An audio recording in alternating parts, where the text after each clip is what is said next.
Hi Vogue, I'm Florence Pugh, and today I will be eating a bunch of British foods.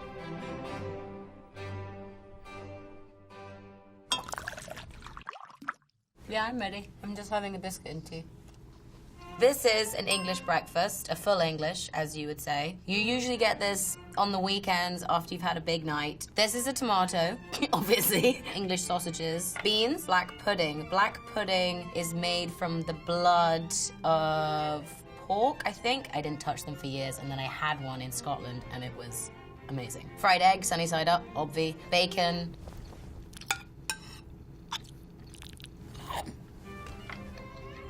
And eat away your hangover. I'm gonna try the black pudding.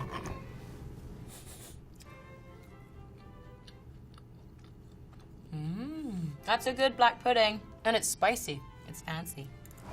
Sorry, condiments. Is that the biggest Scotch egg I've ever seen? What's in there? I think it's pickled onions. It is pickled onions. I sometimes eat them raw. I went through a phase of drinking the vinegar out of the jar, just raw. Don't know why. Oh! They're really pickledy. Okay, I'm gonna try the Scotch egg. And it's steaming, it's warm. So a Scotch egg is a boiled egg, and around it is breaded sausage, and then it's deep fried. Come here, ketchup. Bit of ketchup won't hurt anyone. My family and I are big on the food fronts, and my dad is the king of the kitchen, so at no point can you don the stove when he's donning the stove. Thank you. What is that? Ooh, is this a Cornish pasty? A really tough one. Ah. Cornish pasty is usually a meat-filled pasty, puff pastry, and I think it was invented by Cornish miners or builders. I think basically it was a food that would be able to be transported in their back pocket, and they'd be able to take it to work. I think that's correct. If not, someone was quite clearly pulling the pisser.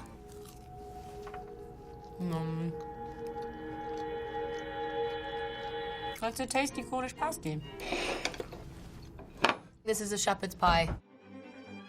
My mum makes the best shepherd's pie, although my dad says that he makes the best shepherd's pie, so between them, they both think that they both make their own best shepherd's pie. We never say which one we like more. Should I try a bit of tzatziki on it? I've never tried tzatziki on a shepherd's pie.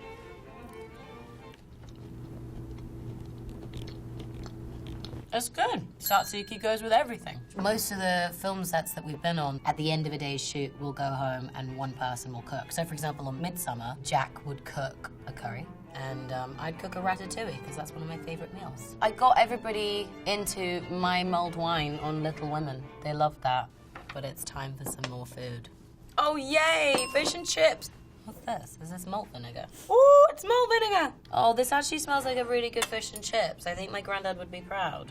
My granddad used to work in the fish docks in Grimsby, so he's like a big fish expert. Yet again, ketchup. Every single one of English meals deserves ketchup on it. Okay, here we go. Ooh, it's a good crunch. And then we're just gonna do a bit of this. Okay.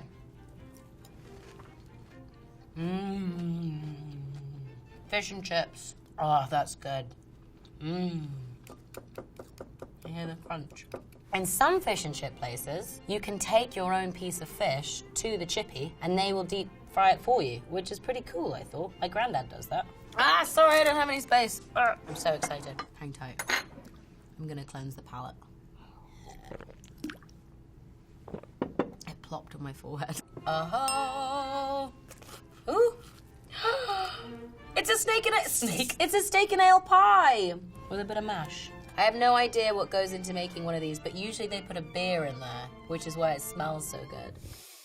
Is this a steak and kidney? And I think that has melted butter dribbled on the top. It does. That's so naughty.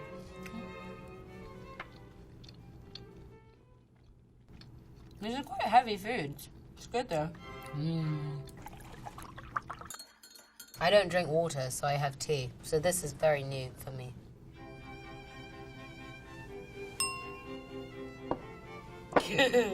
What is that? Is that Branston pickle? Oh, it's Branston pickle. One of my most favorite condiments. I don't know what it's doing with this, though. I have no idea what this is. Ooh.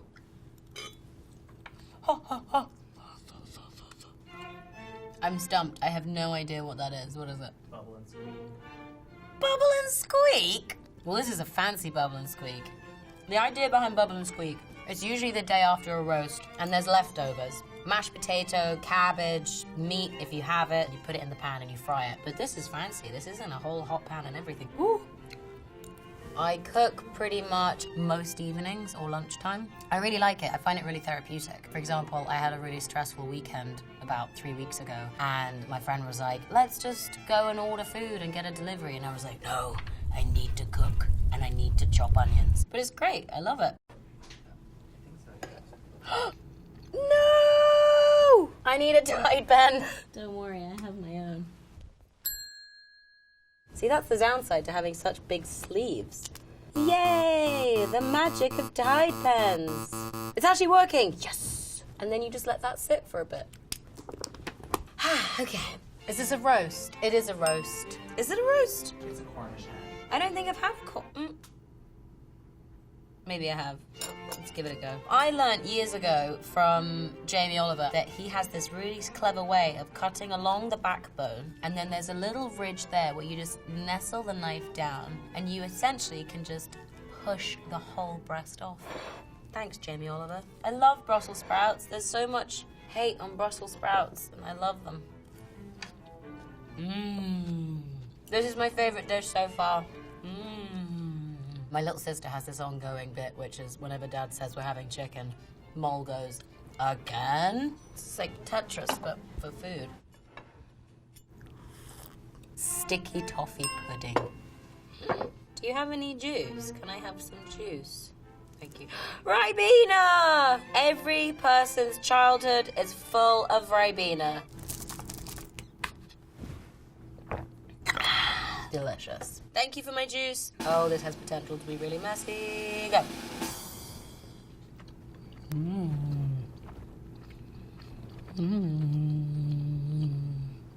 Yeah, that's tasty. Dun dun dun dun dun dun dun dun. Trifle, trifle, trifle. Quite possibly one of the most English desserts there is.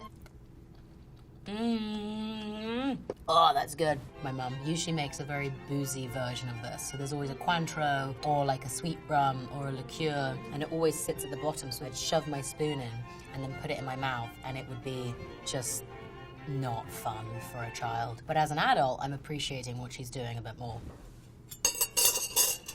Thank you. Oh my goodness, it's a Victoria sponge! Guys, this is a magnificent sight. Oh, that's a deep Victoria sponge.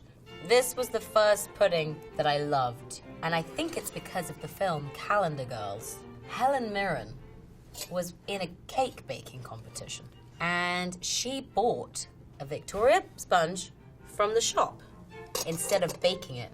It was a massive issue, lots of drama. And then I remember eating a Victoria sponge, oh, it's so moist, and realizing that I was eating the same cake that Helen Mirren took from the shops. It's so crumbly. Hang on. Excuse my fingers. That's a good Victoria sponge. I think even my gran would be impressed. And it's got 2 really big tiers. And strawberries. I wouldn't have been able to eat any of this wearing the costumes in Little Women. You're wearing a corset, and as beautiful as corsets are, the design of them is to make everything about a woman smaller. And it's funny because you quickly realize that anything you put in your mouth, you are using up breathing space.